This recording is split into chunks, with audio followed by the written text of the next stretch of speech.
Halo semuanya, selamat datang di segmen analisa. Perdebatan dari kasus Nikita Mirzani terkait laporannya ke Polres Metro Jakarta Selatan atas tuduhan yang disampaikan bahwa Fadel ini diduga sudah melakukan beberapa hal yang berhubungan dengan tindak pidana ke putrinya Laura atau Loli di sini. Ada dua pasal yang nggak main-main disampaikan di sini bahwa Fadel ini terancam terkena hukuman 15 tahun penjara untuk pasal yang terkait dengan persetubuhan dengan anak di bawah umur. Yang kedua adalah terkait dengan menghilangkan kehamilan yang ada dugaannya ke putrinya Nikita Mirzani.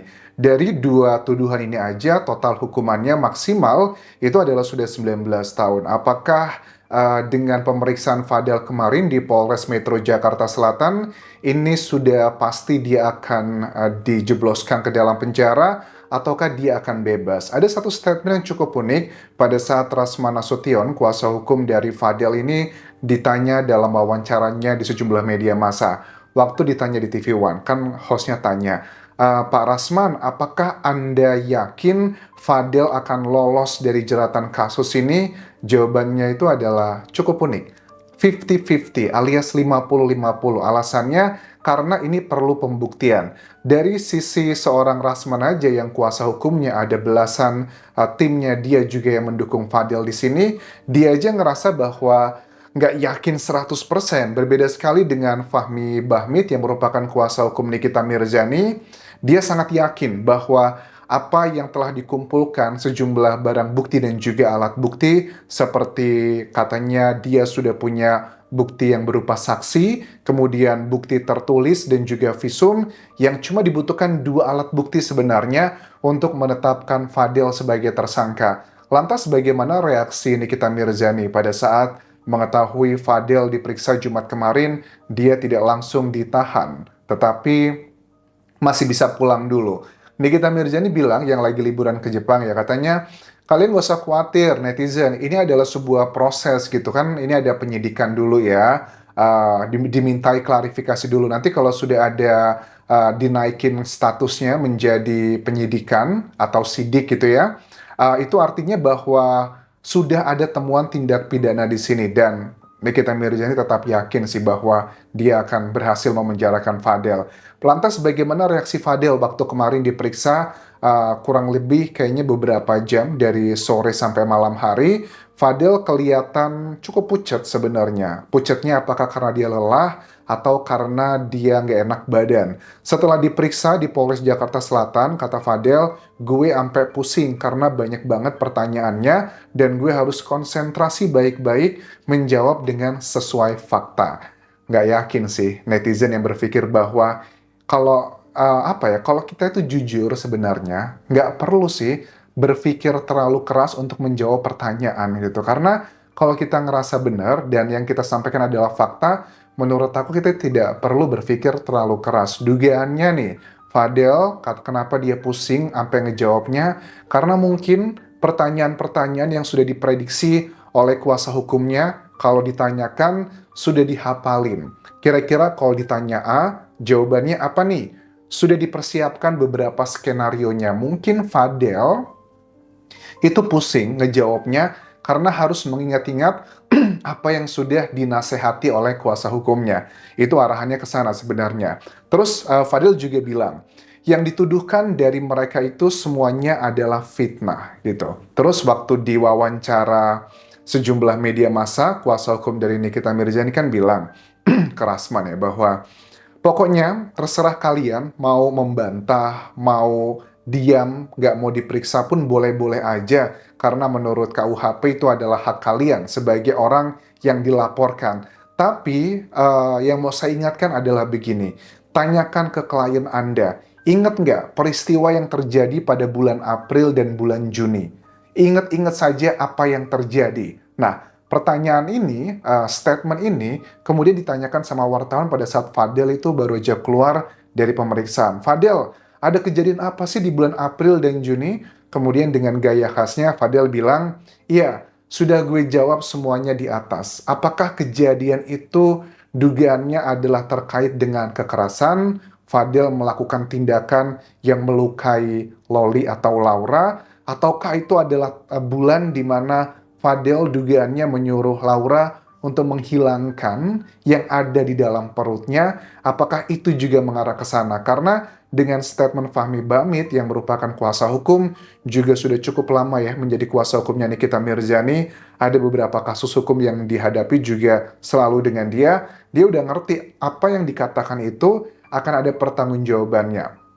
Nah, kemudian Rasman pun juga nggak kalah sengitnya ya membalas dalam perdebatan ini. Dia memang punya gaya yang unik ya dalam berbicara di media, lebih cenderungnya adalah teriak-teriak. Ada sebagian orang yang ingin didengarkan dalam sebuah keramaian, berbagai macam strategi untuk didengarkan. Ada orang yang didengarkan karena apa yang dikatakan itu idenya bagus dan brilian. Atau ada yang didengarkan karena suaranya tuh berisik dan kuat banget. Jadi orang akan memberikan perhatian ke dia. Sepertinya Rasman memiliki modal yang cukup kuat untuk bersuara yang lantang. Itu modal, suka nggak suka ya teman-teman.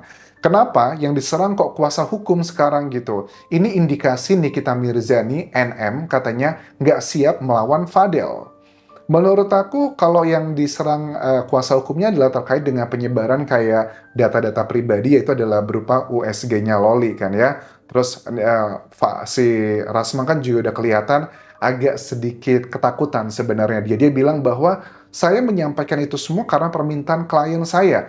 Nah makanya Nikita Mirzani juga melaporkan nggak cuma Rasman, tapi juga Fadilnya dengan pasal yaitu adalah menyebarkan data pribadi karena Loli atau Laura usianya masih di bawah umur, jadi yang punya kewajiban, yang punya kewenangan adalah ibundanya.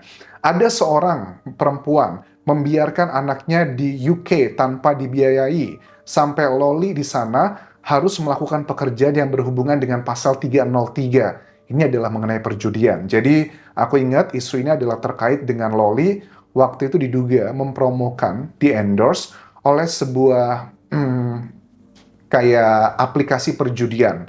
Dan itu berbahaya kan ya, di Indonesia tuh banyak loh, ada beberapa kolegaku ya, anaknya temanku yang selebgram juga, itu harus masuk penjara karena dia mempromosikan perjudian tersebut.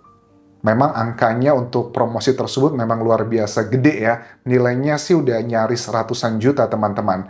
Nah terus dia 5 kali datang ke rumah Nikita Mirzani tapi ditolak. Oke, yang isu pertama disampaikan adalah tentang penelantaran anak. Aku rasa dikatakan bahwa 2 tahun di UK tidak dibiayai, menurut aku sih konyol ya. Untuk berangkat ke UK, Loli kan tidak mendapatkan beasiswa. Tidak ada beasiswa dari manapun, karena dia SMA kan di sana. Jarang banget ada beasiswa tuh untuk SMA, biasanya untuk S1, S2, atau S3. Yang membiayai Loli adalah ibundanya yang nilainya itu miliaran rupiah. Bahkan Loli pun juga diberikan sejenis kayak kartu kredit ataupun juga debit untuk bisa digesek, dipakai di sana. Belum lagi dengan barang-barang mewahnya Nikita Mirzani yang diberikan ke Loli seperti tas branded yang harganya puluhan ratusan juta. Ya, secara logika aja dengan angka miliaran rupiah untuk Loli, itu bisa buat bertahan hidup berapa tahun sebenarnya. Aku yakin walaupun Nikita Mirzani ngomongnya pedes ya di luar, tapi dia udah ngerti sih dengan uang yang dia miliki, dengan aset barang-barang yang dimiliki Loli, paling nggak dia masih bisa bertahan 2, 3 tahun, 5 tahun gitu. Ya kalian pikir aja lah mayoritas orang Indonesia itu kan, mohon maaf nih, UMR tertinggi aja di Bekasi itu sekitar 5 juta rupiah.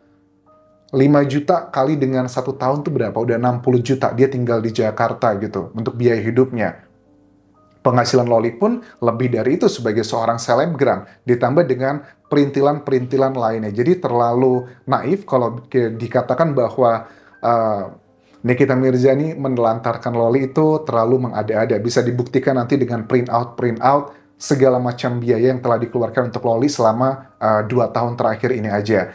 Dia 5 kali datang ke rumah Nikita Mirzani tapi ditolak. Keluarga Bajideh menerima dan membantunya kok malah difitnah. Nikita udah memberikan klarifikasi ya bahwa pada saat Loli itu datang, itu juga katanya menggunakan kamera, ada juga kekasihnya yang tujuannya adalah Loli tidak mau datang beneran untuk minta maaf atau rekonsiliasi, tapi hanyalah demi kebutuhan sosial medianya aja untuk mengatakan everything is fine. Dan Nikita Mirzani tahu gitu bahwa semuanya belum baik-baik aja, itu adalah alasannya. Terus dikatakan juga Rasman, bagaimana seorang ibu yang lalai dan memaki-maki anaknya gitu. Buktinya ada tindakan perempuan yang tidak baik terhadap putrinya, kok malah keluarga Fadel yang disalahkan. Nah, ini juga dia membawa-bawa podcastnya Loli yang tidak tayang di Denny Sumargo yang dibilang bahwa Densu harusnya juga menjadi saksi nih, dimintai keterangan untuk menjelaskan bahwa Loli itu di curhatnya Denny Sumargo, dugaannya kalau aku tangkap di sini dia menceritakan bagaimana dia dicoret dari daftar warisan penerima dari keluarganya, Nikita Mirzani, dia juga dicoret dari kartu keluarga, dan kata-kata yang sudah kita tahu lah semuanya. Bahkan dikatakan, kalau sampai kamu nanti sudah nggak bernyawa lagi, saya ikhlaskan gitu kan. Tapi kita paham sekarang bahwa ternyata itu adalah bentuk kemarahan seorang ibu ya, seorang perempuan yang kita juga tidak bisa menuntut bahwa Nikita Mirzani bukan orang yang sempurna. Jujur untuk bagian Nikita Mirzani yang suka berkata kasar terkait dengan Loli, yang mencoret dari kakak, kemudian sampai yang berhubungan dengan nyawa, mengikhlaskan dan sebagainya, aku pun juga sebenarnya sangat prihatin dengan statement tersebut karena ya luka fisik itu bisa kelihatan, bisa diobati, tapi luka di hati itu yang menurut aku sulit ya buat disembuhkan. Pada saat Loli dijemput, yang unik kemarin itu menurut aku itu kayak api dalam sekam sih. Loli itu juga menyimpan luka batin yang luar biasa dengan pernyataan-pernyataan ibunya yang ada di media ataupun juga sosial media. Jadi itu adalah kayak api dalam sekam aja. Dia cuman api dalam sekam kan kebakarannya di luar kelihatan kecil ya sebenarnya, tapi di dalamnya itu udah banyak kobaran api. Jadi kayak Loli kemarin itu dia cuma kecolek sedikit aja, orang lihatnya lebay banget sih cuma digituin doang. Tapi kita nggak tahu di balik itu semua apa yang telah dia lalui di usia dia yang masih berapa sekarang? 16 atau 17 tahun. Jadi memang ada kontribusi dari kedua belah pihak, tetapi dugaannya malah ini dimanfaatkan oleh sejumlah orang untuk mencari keuntungannya, dan sekarang emaknya, Nikita Mirzani, mau melakukan perhitungan dengan melaporkan ada 2 pasal yang bukan main-main. Apakah Fadel akan lolos kali ini dari jeratan hukum, ataukah Nikita Mirzani yang akan gigit jari dan tidak bisa mentersangkakan seorang Fadel. Sampai ketemu lagi di video berikutnya. Tinggalkan like dan juga komen, subscribe channel YouTube ini, follow Instagram, Facebook pageku, dan juga akun TikTok Dianja Sasmara. Sampai jumpa.